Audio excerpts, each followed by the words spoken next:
Mercredi 28 novembre, bonsoir et bienvenue dans votre édition locale Quercy-Rouergue.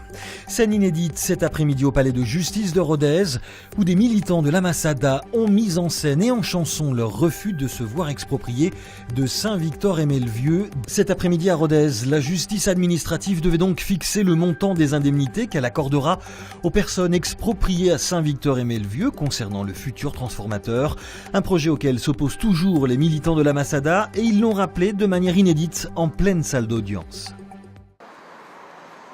Des chants, des plaidoyers contre l'expropriation, des textes lus dos tourné aux magistrats imperturbables, quoique médusés, c'était du jamais vu cet après-midi au tribunal de Rodez qui devait prononcer le montant des indemnités versées aux propriétaires expropriés de Saint-Victor-et-Melvieux.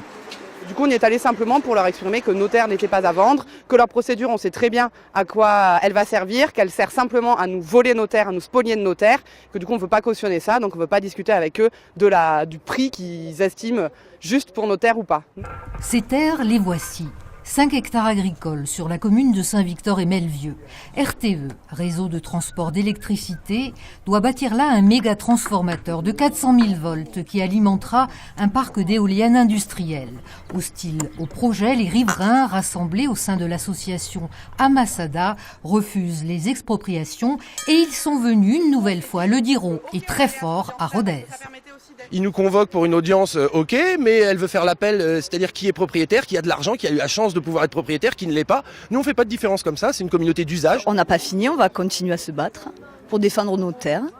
Et si quelqu'un d'autre se les approprie pour faire autre chose que nourrir la population, eh bien, et si c'est par la force, on sera obligé de capituler, mais on n'est pas prêt encore. De Guerlas, la présidente du tribunal a levé la séance pour la reprendre après le départ des représentants de l'Ammassada.